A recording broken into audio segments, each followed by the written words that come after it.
careful. Watch out. Slight elation. Losing great loss. Lesson gone. Son of a milk. Lesson song. Son of a dyke. Messing some. You feel me? Crackle, crackle. Hear me?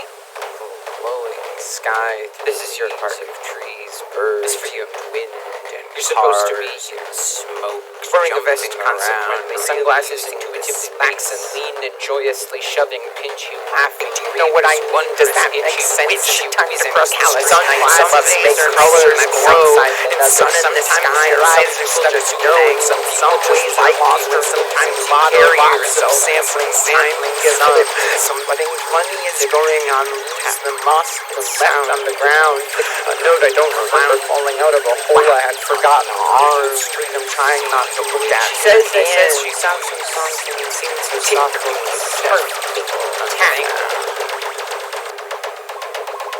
carpet beneath you, captain, underneath you. Did you know what time it was? How is that even possible? Sun peeks through the window, beaming your eyes. You flinch away from it and hit your head on your lamp, knocking it to the floor. Rocking sound on the door. Breathe and listen. Knock, knock, knock, knock, knock, knock, knock, knock, knock, knock, knock, knock, knock. Listen.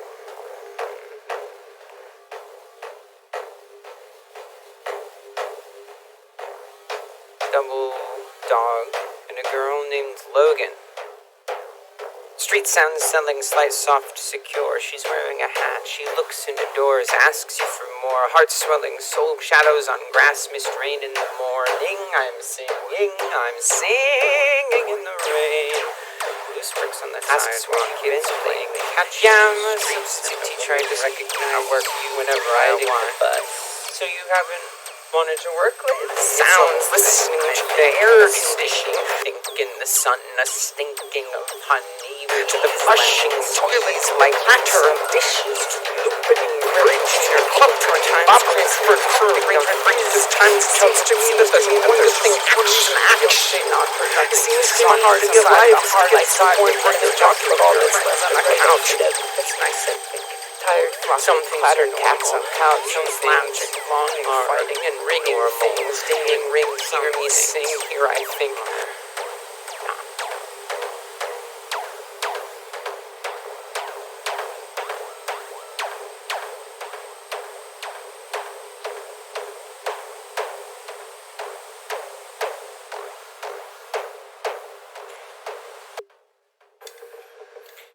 Welcome to my show.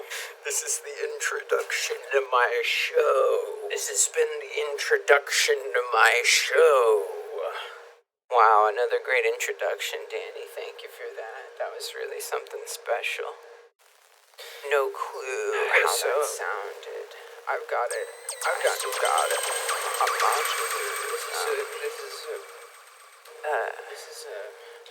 A modular. This is a modular synth here. This is what I got a picture of.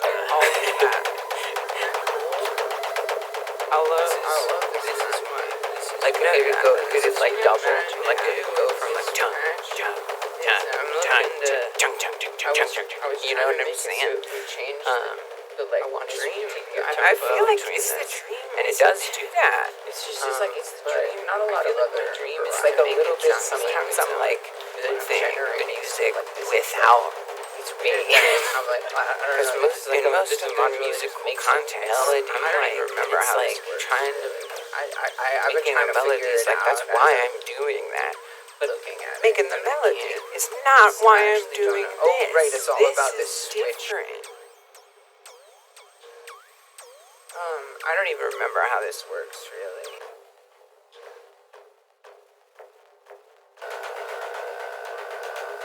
So, do I have any other... What do you think auto-alarm means? Pale white light of winter seeped into the old wooden hotel, illuminating the vacant lobby. What were once vibrant red rugs were now totally faded. There was a long desk that a woman in a uniform sat at, facing the lobby. The woman's name was Iris. It was Tuesday, and the time was 10:32 in the morning. Iris thought of her mother.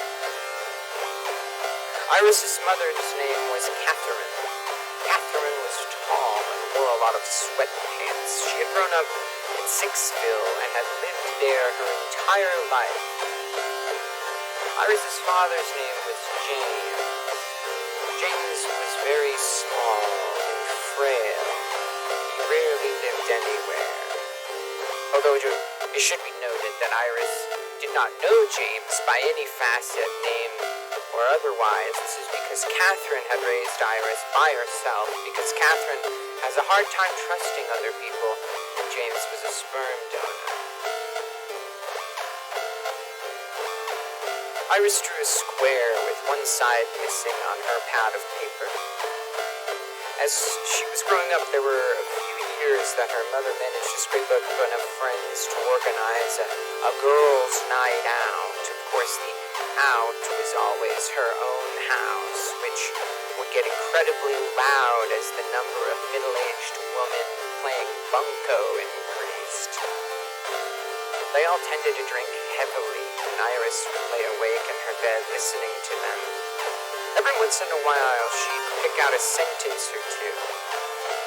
She'd hear someone's child wasn't making enough friends, someone was in a particularly bad marriage, and often her mother's voice boomed over the rest in slurred speech the exact numbers of days it had been since the last time she had had sex with someone.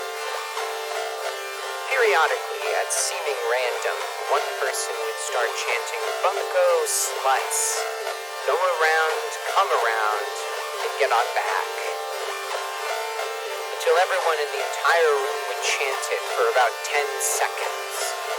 And then the normal conversational static would resume. Iris had never been able to forget that. The lobby door that opened, allowing an icy breath to whip at her face, snapping her out of the memory.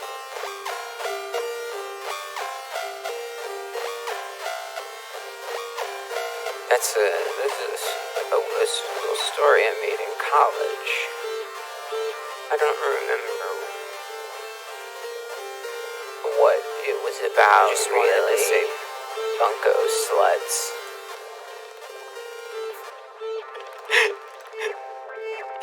Thank you for joining me. This has been my show.